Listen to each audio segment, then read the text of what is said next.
do not now see him, you believe in him and rejoice with joy that is inexpressible and filled with glory, obtaining the outcome of your faith, which is the salvation of your souls. That's the outcome of our faith, is that ultimately we're going to be with Jesus, saved, right? Verse 10. So concerning this salvation, the prophets who prophesied about the grace that was to be yours searched and inquired carefully, inquiring what person and what time the Spirit of Christ in them was indicating when he predicted the sufferings of Christ and the subsequent glories. It was revealed to them that they were not serving themselves, but you, in the things that have now been announced to you through those who preach the good news to you by the Holy Spirit sent from heaven, things into which angels long to look. Peter says, concerning this salvation, which is really the prize of your faith, concerning this salvation, he says, do you realize, church, what a wonder it is that we know the name of our living hope? That we know who he is? Do you know how wild it is that we know who our living hope is? Because, Peter says, the Old Testament prophets knew nothing of who it was that they were ultimately writing about. Stanza by stanza, page by page, decade by century by millennia, they still did not actually know who they were writing about. Isn't that crazy? That's wild. So they would dictate what the Lord gave them to write, and they'd be like, uh-huh. Wait, what? Wait, who? Wait, when? Uh-huh. And they'd write some stuff down, having no clue at all who it was, who or when or what. Look at verse 11 again. It says, inquiring of what person or time the Holy Spirit of Christ in them was indicating when he predicted the sufferings of Christ and the subsequent glories. Inquiring what person or what time it was that they're writing when they predicted what? The sufferings of Christ and the subsequent glories. It is a mystery. It is a conundrum. It was a riddle. It is a puzzle that they had, the Old Testament, which I call the padlock, without a way to unlock it. How do you unlock the Old Testament? What's the key? How do you unlock the mystery, the conundrum, the riddle of the Old Testament that the prophets were writing about but could not figure out? How do you unlock the padlock? How do you unlock any padlock? With the key. And who do you think the key is? Jesus. Jesus is the key. Look at verse 12. It says that it was revealed to them that they were serving not themselves, but who? You. Who's the you? The church. Are you guys the church? That would be you. You could put your name in there. They were serving not themselves, but Linda and Barbara and Patty and Brooke and Mom. That's her name. In the things that have now been announced to you through those who preach the gospel. What's he saying? Who's the they? Who's the who? The them? In the verse. The Old Testament prophets. So let's give them some names. Give me some Old Testament prophets. Elijah, Isaiah, Jeremiah, Ezekiel, Moses, Daniel. Daniel is in a conundrum, wasn't he? Yeah. Okay, when they put pen to paper, They were writing all these things down. And when they were writing, they knew that what they were writing was not for them. These promises, these truths, these things that I'm writing, it has got to be future forward. We are talking about a Messiah who's not on the scene yet, right? And they knew, even as they were writing, that they were doing a service to you, not to them. Isn't that wild? I find that wild. So they wrote everything down, they tucked it away to be revealed later. The Lord actually told Daniel, this stuff is going to be sealed up until the end. You are not going to get this, Daniel. Don't even try. It's a puzzle you cannot solve without the key, Jesus, right? Who is coming later. I'm going to read you this verse. You guys write it down. Deuteronomy 29:29. If you can flip fast, go ahead, but write this down. Moses said in Deuteronomy, the secret things belong to the Lord our God. The secret things belong to the Lord our God. But, the buts of the Bible, this is my favorite part, contrast. But what? The things that are revealed belong to us and to our children forever, that we may do all the words of the law. What's Moses saying? Listen, there's a lot about the Lord we're not going to get. Why are we not going to get it? We're not going to get it because we are finite and he is infinite. We have limitations. Not that he doesn't want to give it to us, but we can't get it in there. Things like omniscient. We have no clue what that is because we're stuck in something like time and here and now. He's outside of all of that. So we have a concept of it, but we really can't know it because we are finite and he is infinite. That's what makes him God. He's bigger than us. How wimpy would it be if we could figure everything about him out? That's wimpy, because I'm wimpy. And my brain doesn't work most of the time. So if I could figure him out, that's a small God. He is big. So Moses is like, listen, you won't get everything. You won't get it until we get there. But what has been revealed to you, that's yours. It's a treasure. It's a gift. And look at all he has revealed to us. Look at all these words and all these pages, things that he did reveal to us. Now imagine Daniel sitting around, Ezekiel, Jeremiah, Isaiah, Moses, all these people sitting around. Imagine what they would have done to just glimpse the bound full counsel of the word that we have in our laps. What would they get for that? To know what the Lord was going to reveal, to know the answer key to the riddle, to really understand it. What would they get for that? Their left leg, their right arm, and a couple eyeballs. I can tell you that. Maybe their first son. Maybe everything, right? Imagine. And still today, as we talked about last week with Africa, there are many places in the world that have a page that circulates. China, Africa, and lots of places. They would die for the full counsel of the word. They do die for the full counsel of the word. If they could just have it, but these little leaflets that are precious to them are circulated around. That is most of the world, you guys. So we have this treasure in our laps, and what do we do with it?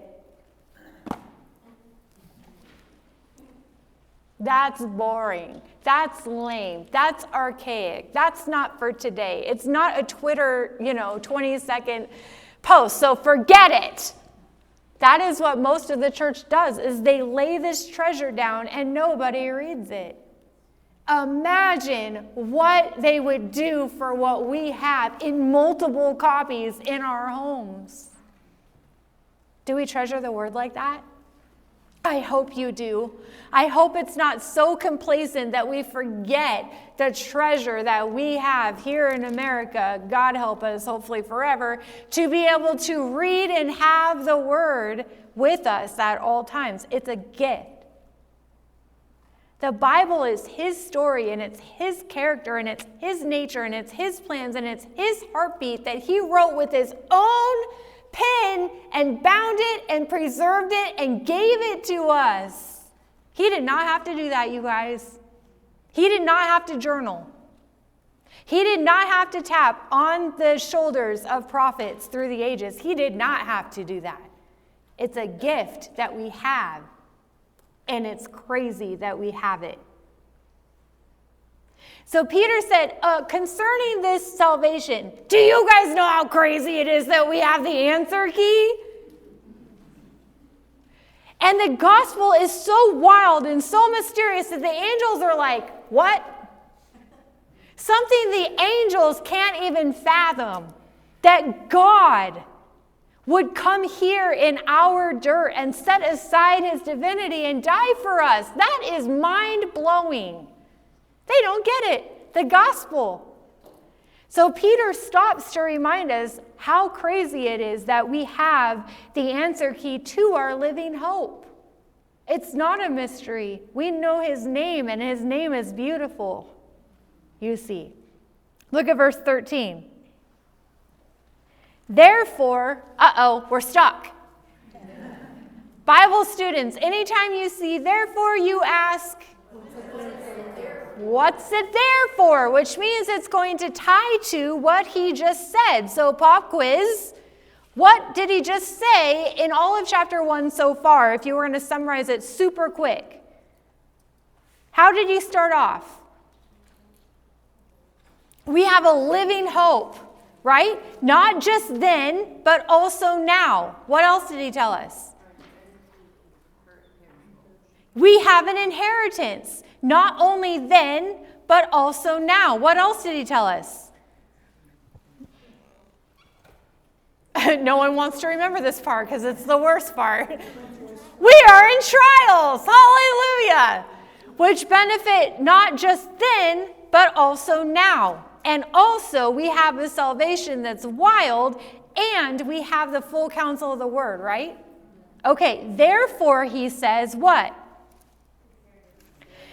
Preparing your minds for action and being sober-minded, set your hope fully on the grace that will be brought to you at the revelation of Jesus Christ. In light of, which is what he's saying, in light of all those things, our living hope, our inheritance, the benefits of trial, our salvation, in light of all those things, he says, prepare for war. Prepare your minds for, you can say it, it's okay. For, what's the next word? Action, right? War. Now, what's he saying? In trials, which is still our context, because it's the context of all of Peter, right? Let's pop quiz that really quick. What's the theme of Peter? So we're all together. The theme of Peter was what? Sanctification, okay. To the scattered saints that are... Okay, that's the audience. What's the theme? Living hope. Okay, I had you guys write it down. Sufferings while, I'm going to mime it. Sufferings, I don't know what it is. While on, with your eyes on Jesus. Okay, if you don't have that theme, you better figure that out, because next week, that's it. No cake for you if you cannot say what it is. The theme is enduring sufferings of earth with our eyes fixed on Jesus. No matter what. That's the theme. Every verse we read should run through that lens. Okay? Enduring sufferings of earth while our eyes are fixed on Jesus. So keeping in the theme, while we're in trials, while we're suffering on earth, if we are not vigilant, our thinking can become a trap that holds us captive. Our thoughts. Anybody? Does that happen to anyone else? Where your brain goes wild, right? In trials, in suffering, in hardship. Things that you're consumed with the what ifs and the why nots and the worry, right? Your brain. Remember the audience. The audience is who? Those scattered. The dispersed church, right? And how exhausted are they? How fearful are they? Do you think that they're doubting a little? Have a few questions about what they're doing? Because now Christianity is illegal, remember that? And to follow Jesus means you get eaten by cats. That's the worst fate, I'm positive. To be eaten by a cat.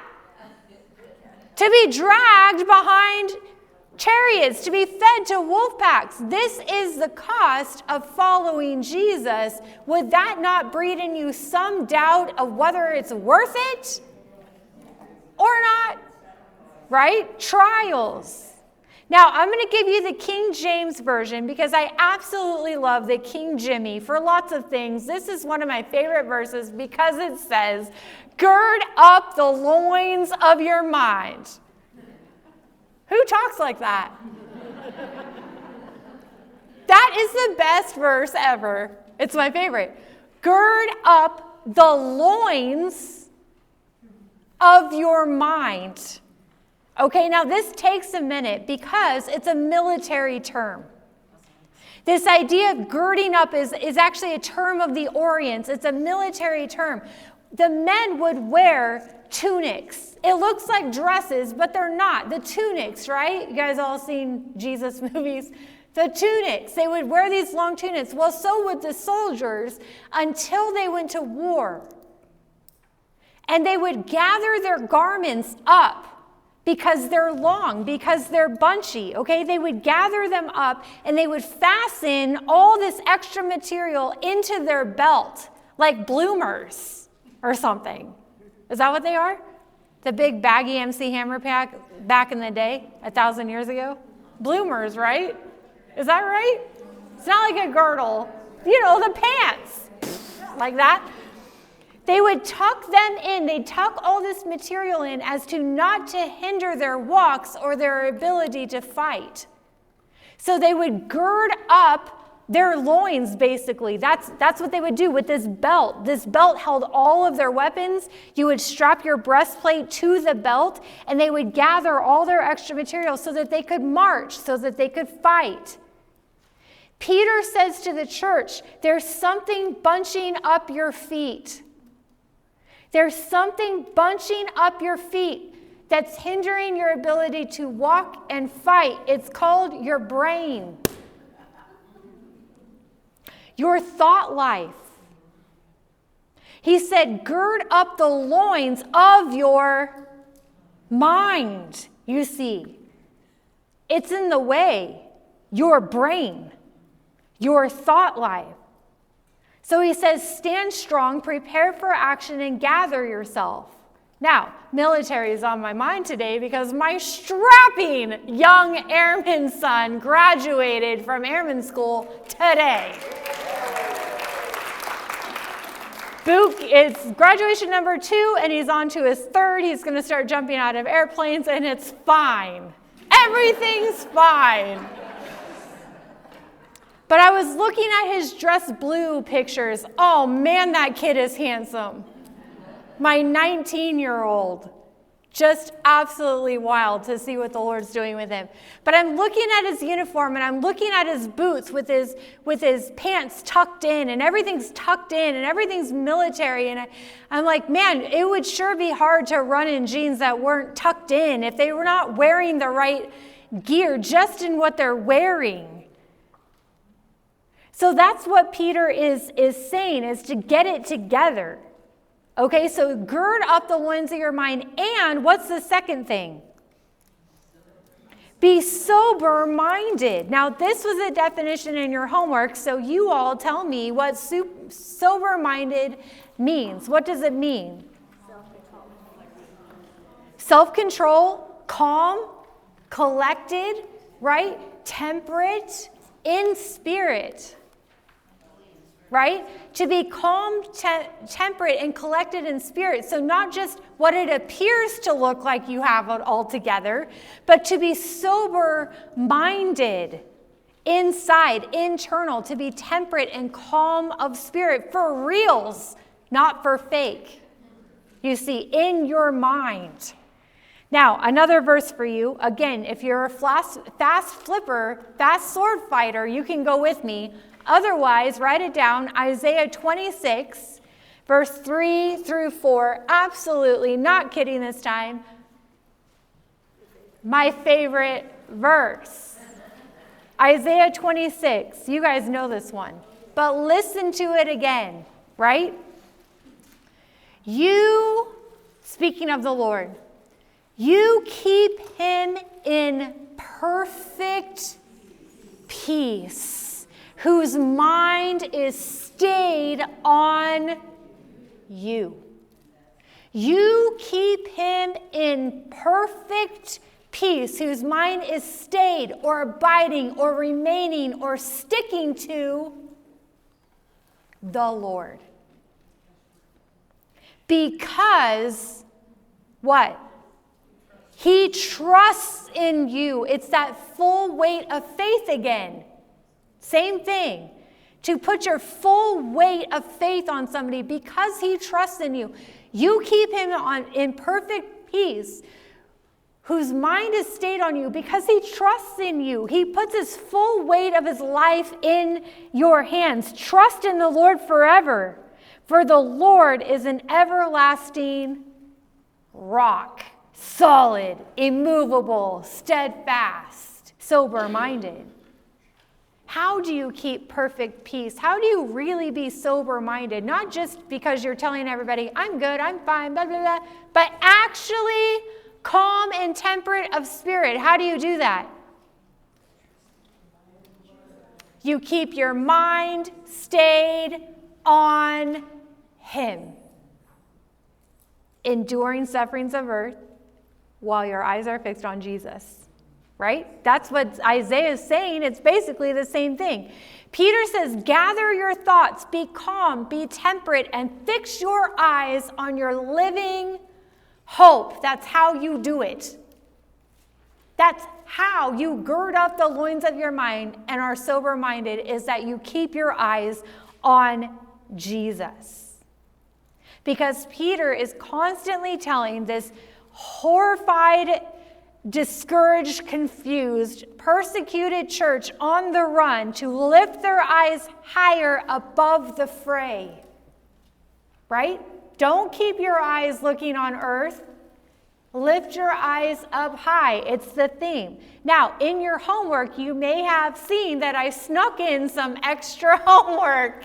Ta-da! Did anyone do it? The armor, right? The extra credit was just looking again at the armor of God. Okay? Ephesians chapter 6. I'm going to flip over there really quick and just grab a couple of these verses. Ephesians chapter 6 tells us to put on the whole armor of God. How much is that? That would be all, our favorite Greek word. All, right? Now, the question is, if you guys turn there, you guys can follow along. Answer these questions. Ephesians 6, verse 11. He says, put on the whole armor of God just so that you look super cool like my son. Just like all giddied up. Is that why? Just to look cool? To look fearsome? He gives us a why. Why do we put on the full armor? That you may be able to stand against the schemes of the devil. That's why you do it. Imagine being a soldier without armor, who you still have to face because we are all at war, the enemy that's scheming against you. You don't get out of war, you're always a soldier. So Paul says, if you're on the battlefield, you might as well put some armor on. That's a smart thing to do. And how much of the armor? All of it, right? Put it all on. That's what he says. For we don't wrestle against flesh and blood, but against the rulers, against the authorities, against the cosmic powers over this present darkness, against the spiritual forces of evil in the heavenly places. That sounds fearsome. That is the truth. And we believers don't put our armor on. That's terrifying. Put on your armor, right? Therefore, take up the whole armor of God, that you may do what? He says it again. Be able to withstand in the evil day, and having done all, to stand firm, right? Now, part of the armor, if you did the homework, part of the armor is a helmet. What was the helmet? Salvation. The helmet that you put on as your armor, what part of your body does the helmet protect? Your head. Guess what the helmet's for? Your thought life.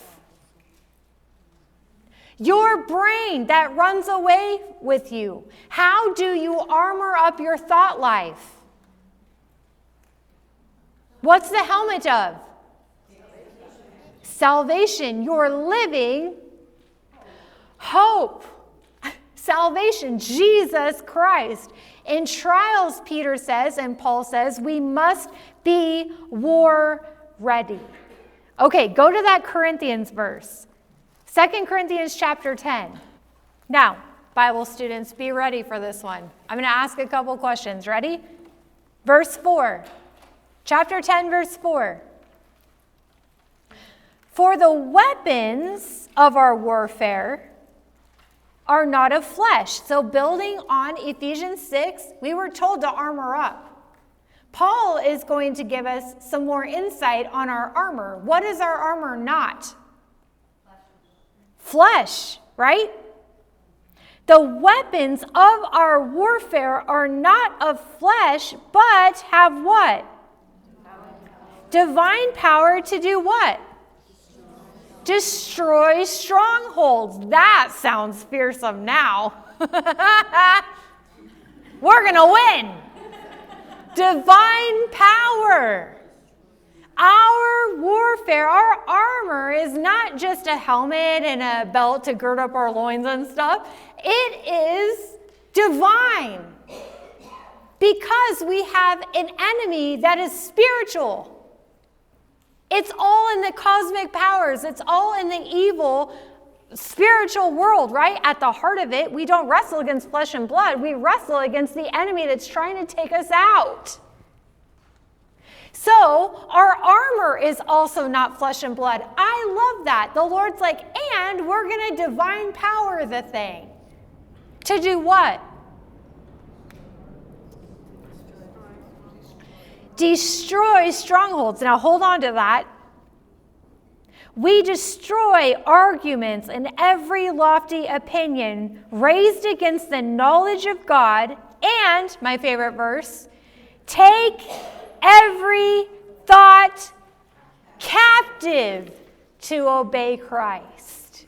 Now, these kind of verses get a little abused, a little taken out of context, because what it sounds like is super cool, super like extra spiritual, kind of like woohoo kind of stuff. I can take down any stronghold with my divine power. In context, it actually defines what the stronghold is. So we're going to be careful to do that tonight before we think we can just get out there all willy-nilly. The stronghold in this verse is what? It tells us what it is. We have the divine power to destroy strongholds, but specifically in this verse, and there are other ones, but not here, so we're just going to talk about this one. The stronghold is what? Anything that sets itself up above God. Yes, okay, so specifically, we destroy what, verse 5? It tells us, here's your list. Arguments and every lofty opinion. Just any kind of argument and lofty opinion. Like if I'm arguing with my neighbor about fences or weeds, does that count? No. Okay. So not just every argument we feel like, or lofty opinion, which we love to have. What exactly are we destroying? Arguments and lofty opinions raised against what? The knowledge of God. What's he saying? He's saying that we have this armor to destroy strongholds, specifically the stronghold of wrong thinking, of our thoughts and our perceptions that contradict or raise up against the knowledge of God, which is exactly what happens in our mind in trials, is it not? When we're in trouble, when we're underwater, when we're under attack, when suffering and all these things happen, what happens is our mind starts to run away with us. We start to doubt, we start to fear, we start to question the Lord's character and his nature, and we wonder, what if, why not, where are you, all these things. Those are arguments and lofty opinions in your mind that are raised against what? What you know about the Lord. What you know is true about the Lord. The war is won and lost right here. And the enemy loves to put all kinds of little sneaky thoughts in your mind that are raised up against the knowledge of God. They don't line up.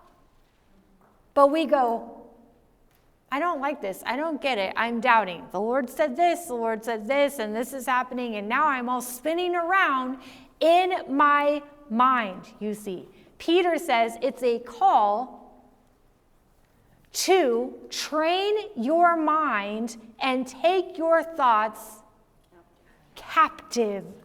Instead of letting your thoughts keep you captive, you are to take your thoughts captive. That's what we're supposed to do. What does that mean? It means gather your thoughts, be calm, be temperate, fix your eyes on your living hope. But how? How do I take every thought captive? Practically, what do? Well, what you do is you hold the nature and character of God up as the plumb line. I know he is these things. He said it was. He is good. He is faithful. He is ever with us. He is steadfast. He does have his hand on me. He is doing right by me even now. Righteous and true are your judgments, O Lord. You are merciful. You are just. You are all these things. You hold those up as the standard.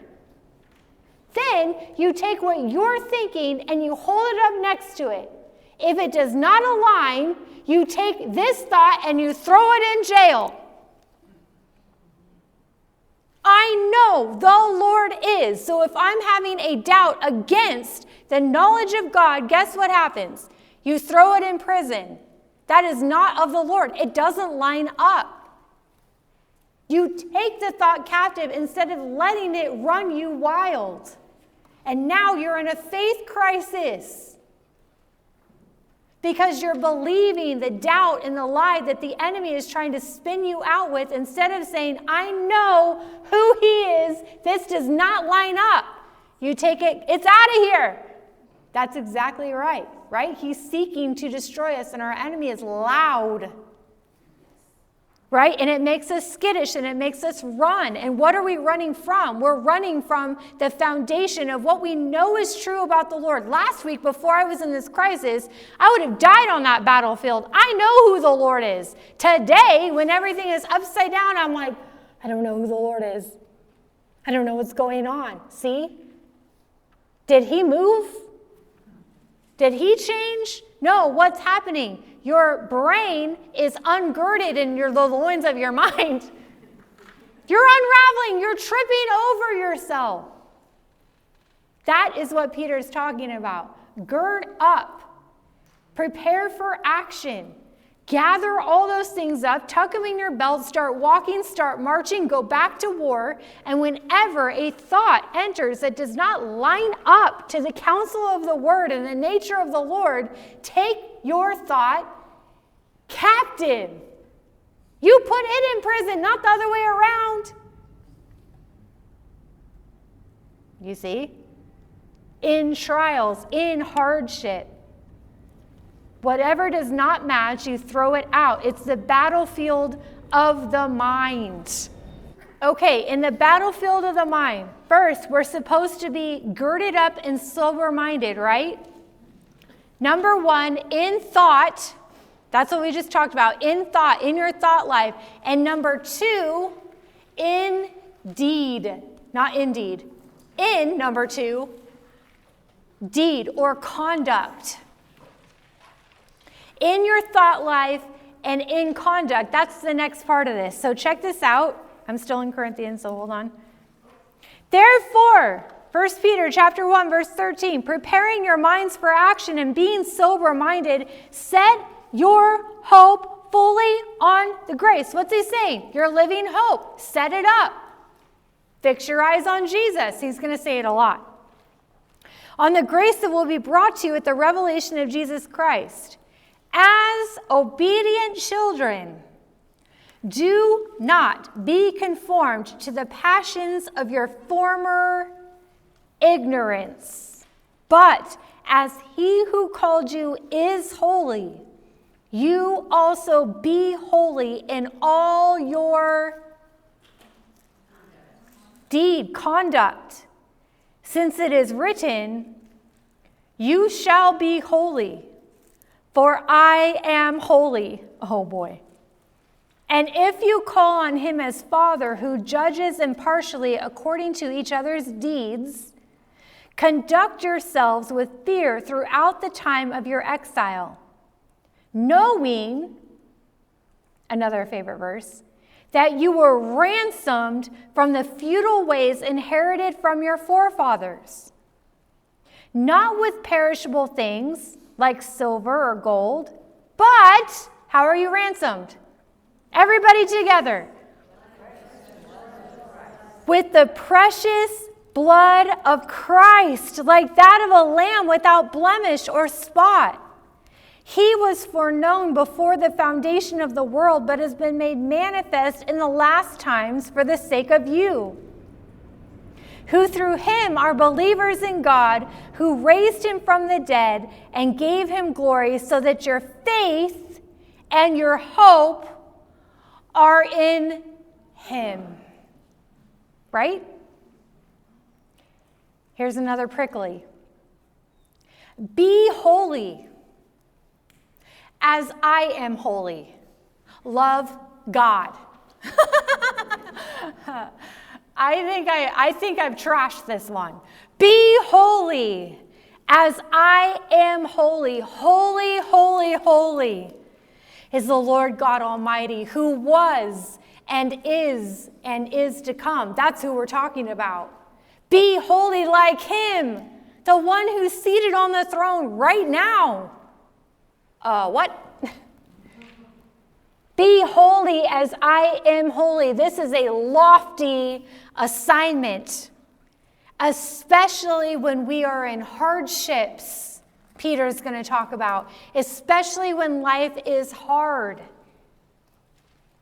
It's a call to holiness at all times.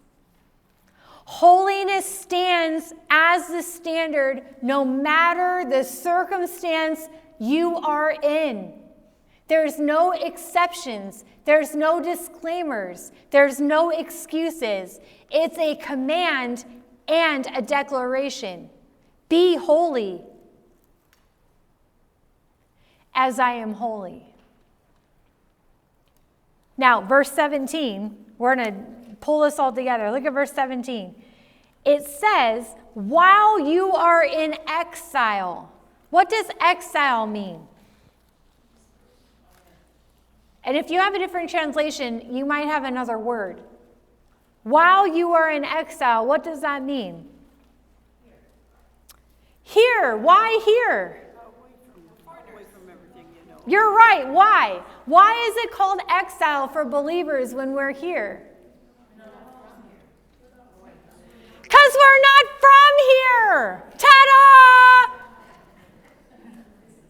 If you're in exile in a country, it's because you don't belong there. The synonyms that you can look up are pilgrimage or sojourning or foreign soil. We are exiles because our passports are from a different kingdom. For every day that you're here on earth, you are in exile because you're not home. Alien. Right. You're not home. You're on a pilgrimage. You are sojourning. You are on foreign land. That's what it means. And while you are here in exile, while you are here on your pilgrimage, while you are here and sojourning, while you are here on foreign land, conduct yourself always in holiness to represent the land that you come from.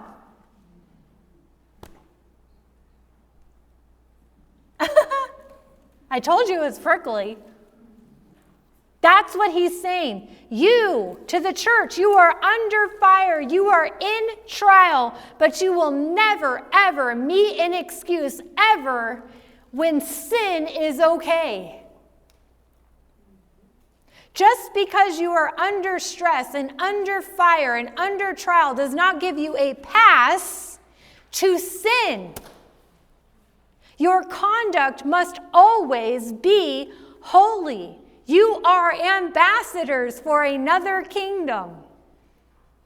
So just because this land gets hard does not mean you can break the law of your other kingdom. That's what he's saying. Be holy as I am holy. You don't get a pass just because you had a bad day. This is sticky. It's a lofty assignment. He says, be not conformed to this world, right? Don't do as the world does. You don't belong here. Don't copy what everyone else is doing. You hold the conduct of the king as the royal bride to the king that you are. You hold it, you see. Don't cope as the world does. Don't fall back into coping mechanisms as the world does, which we have a tendency to do. When things get hard, our default is to do what was comfortable once. That's what he's saying to the church.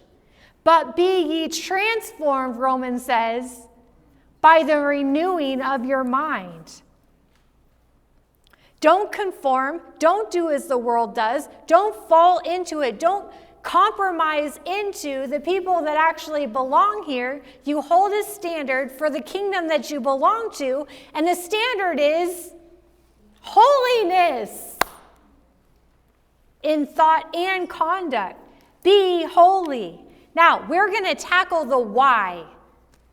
When these imperatives come up, when these commands that we absolutely cannot do by ourselves, by the way, come up, what we want to know is why. Because it's really hard.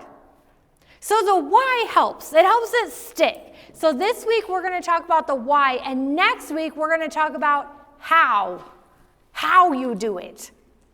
So this week we're going to talk about why you do it. Next week we're going to talk about how you do it. So for the why, what's the reason? Why is it so important? What's the purpose of this imperative? Why should we live holy? Because, verse 18, knowing that you were ransomed from the futile ways inherited from your forefathers. Let's just stop there for a second. You were ransomed. Now, in case you don't know, this is a doctrinal definition of our faith. So let's make sure that we know it. What does it mean to be ransomed? Saved, but more specifically, how? Bought. Okay, this is actually a slave trade term. To be ransomed means to be bought back from the slave market. In the original language is the word that they would use. When the slaves would come out, the owners would ransom them off the slave line. It means to be snatched, to be bought, to be redeemed, to be delivered, to be rescued. That's what it means. Okay, so hold on to that. We were snatched, delivered, redeemed, brought back. As from a slave status, we were purchased back. Okay, by who? Jesus. Okay, now the question is, how? Look at this verse. Look at the rest of it. We were ransomed. We were bought for. We were redeemed. We were purchased. Not with silver and gold, like everyone else would buy. How did the Lord Father pay for you to be ransomed and rescued and delivered? How? By the blood of Jesus Christ. That's a high, high price. Not silver or gold, but by the blood of his only begotten Son. When he saw you trapped, and he bought you, redeemed you, purchased you, delivered you out of the hands of our enemy, the price he put on you was the blood of his Son. That's how much you're worth to him. Take that home.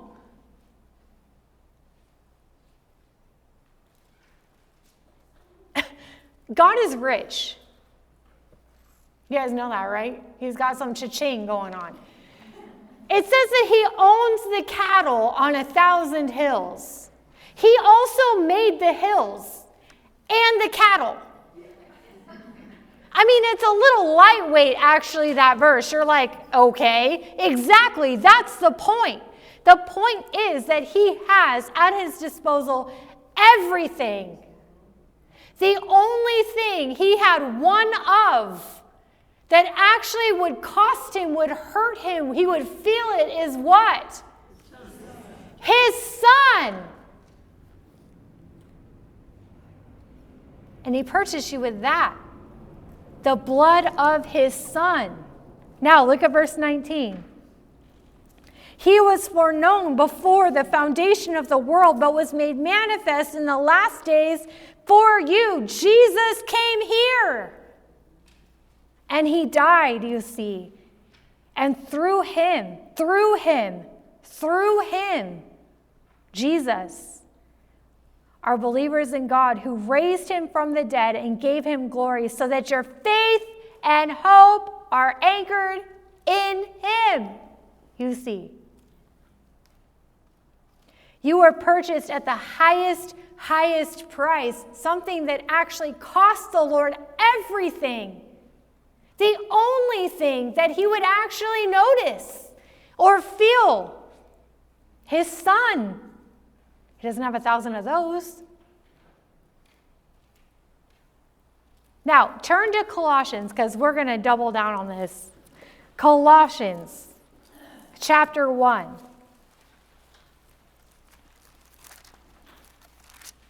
The question we're answering is, why should we live holy? Well, you were bought, purchased, delivered by the blood of the Lamb. That should be motivating. Look at Colossians chapter 1, verse 9. And so, Paul said, from the day we heard, we have not ceased to pray for you, asking that you may be filled with the knowledge of his will in all spiritual wisdom and understanding, so as to do what? Walk in a manner worthy of the Lord, fully pleasing to him. He didn't save us just to leave us. It is so that we would walk in the manner worthy of the Lord, fully pleasing to him, bearing fruit in every good work and increasing in the knowledge of God, being strengthened with all power according to his glorious might for all endurance and patience with joy, right? Giving thanks to the Father who has qualified you to share in the inheritance. How were you qualified to share in the inheritance? You were ransomed. You were bought. You were grafted into the family. Therefore, you are qualified to be joint heirs with Christ, Ephesians says. Joint heirs. How much does Jesus get? All. If we are joint heirs, how much do we get? That's what it means. Joint heirs? Look at verse 21. You guys should read the whole thing, but we're going to skip. I don't want to, but we're going to. Pretend like we're not. Verse 21, and you, check this out in case you don't believe me. Here's a verse for you. Who were alienated and hostile in mind, doing evil deeds. When were we doing that? Pre-Calvary, pre-cross, pre-ransom, pre-delivered, pre-saved, right? Do you know that if you don't belong to the Lord, you are hostile towards the Lord? That's what Romans tells us. There's only two teams. You guys know that, right? There's in or out. That's the truth. People don't like that. It doesn't matter. It's in or out. If you're not belong to the Lord, you are hostile against God. Romans chapter 1. And that's what Paul's saying. You were once alienated and hostile in mind. Alienated from who? God. We were separated, right? The great divide before salvation. We were separated from him, hostile in mind, doing evil deeds. He has now done what? Reconciled how? In his body of the flesh by his death, in order to do what? Present you how? Holy and blameless and above reproach before him. What? Okay, so we were bought, we were brought near, we were reconciled by the blood of the Lamb. That's how you're brought back in, right? To do what? Just to leave you as you are? To do what? Present you how? Holy and blameless and above reproach. If indeed you continue in the faith, stable and steadfast and not shifting, Simon, right? From the hope of the gospel that you heard. Listen, if you want to be presented holy and blameless and above reproach, then you cling closely to the gospel, the hope that you heard. The gospel gives you the stick-to-itiveness to live in a conduct that is honoring and fully pleasing to the Lord. What's the gospel? The good news about what? That Jesus was sent here as a ransom, that his blood was shed to buy you back. That's the gospel. If you keep that in the forefront of your mind, you live holy. Right? We want to, at least. That's what he's talking about. He didn't redeem you. He didn't buy you. He didn't rescue you and snatch you from the hounds of hell for you to just remain there. He certainly didn't do it for you to return there, where we shackle ourselves back up on the slave trade. Why do we do that? He has delivered us from what? The domain of darkness, the domain, the kingdom. Remember? 2 teams.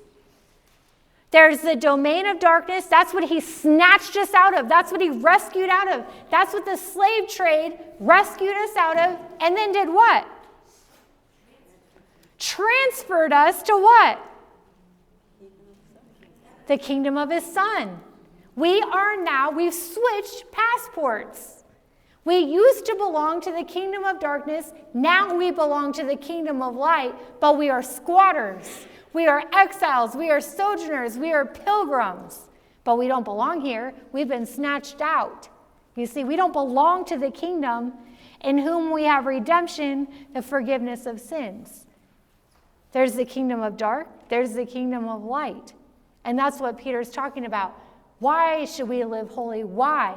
Because you were ransomed by the precious blood of Christ. From what? The domain of darkness.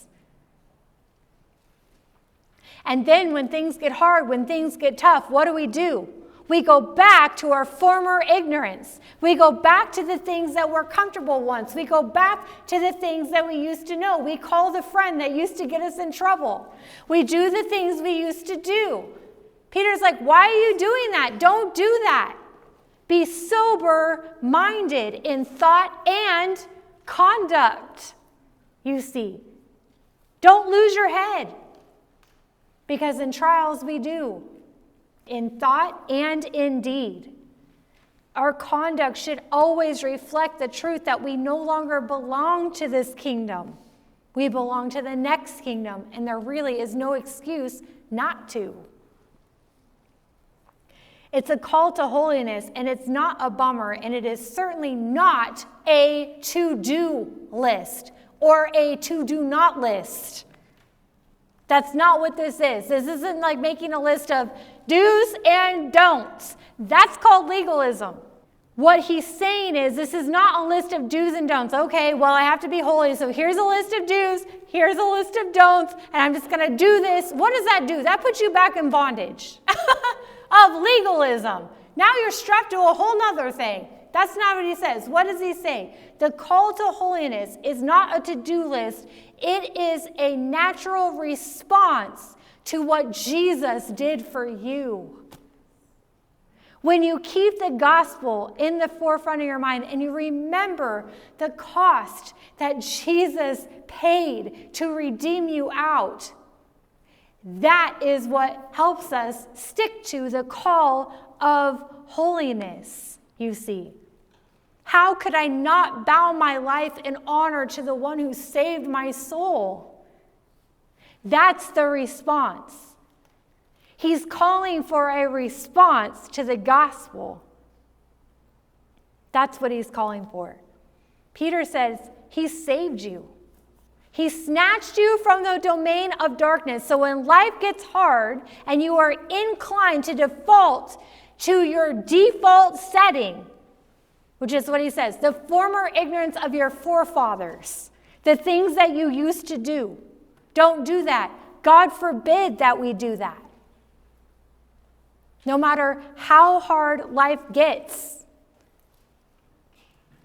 And if he never does another thing for us, for the rest of our days, we will pour out our life in gratitude to the one who saved our soul. Gratitude, a response to our living hope and our portion forever, Jesus Christ. How could we do anything less? And there's much grace when we fail, because be holy, hello.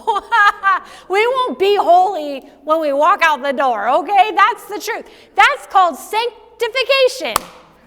The Lord knows we're going to fail and we're going to blow it. That's not the point. He's saying strive for holiness because of what the Lord has done for you. You see, the gospel. Therefore, I urge you, Romans 12:1 and 2, in light of God's mercy and grace, to offer up yourselves a living sacrifice. To offer yourselves a living sacrifice. What's a living sacrifice? It's alive, and it wiggles, and it can get up and walk away, right? We're offering ourselves willingly as a living sacrifice that is holy and pleasing to the Lord. What's he saying? Listen, it is your reasonable service, your response as worship to get up there and offer your life back to the one who gave his life for you. A living sacrifice. This is your true worship, a life laid down for the Lord. So he says, don't be conformed to this world. Don't copy the behavior of the world, the customs of this earth. But as he who has called you is holy, be like him, the one whom you are being molded into the image of. Remember the refiner's fire? Click, click, swipe. That's my sound effects. Click, click, swipe. Remember that? Into the image of the Lord. He says, be holy like me. Do as I do. Reflect my image. Holiness.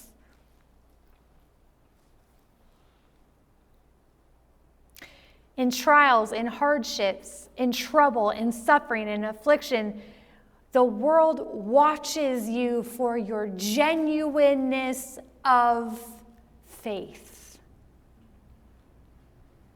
Faith that is being refined before their eyes. Are they going to see you run around like a chicken with your head cut off? Or will you truly have perfect peace because your mind is stayed on him? What are they going to see? You are ambassadors for a kingdom. What are you going to represent? That's what Peter's saying. Do you believe what you say when it gets hard? Do you trust as you proclaim when it gets hard? Do you lean your full weight of faith on him like you said you did yesterday? Are you going to do it today? You see, the genuineness of faith. Will you default or will you truly trust in the Lord? The world's watching that. We want to be good ambassadors for the kingdom. We want to represent the Lord well. We are the bride of Christ, after all. Betrothed to the King of Kings. How are we doing on that? Do we represent our bridegroom well? Peter says in trials, it's one of the hardest times to do it. And that's why he's exhorting the church to gird up and be sober-minded in thought and in deed. You're a billboard for the kingdom. What does it say? Is it muddy? Is the message clear? Man, when you're in trial, don't they go, let me just check this out. That's what they do. Be holy as I am holy. It is a lofty command.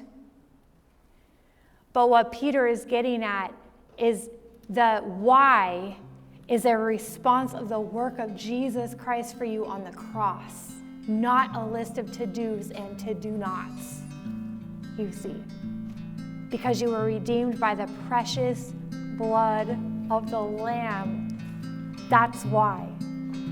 The battlefield of the mind. The war is won and lost right here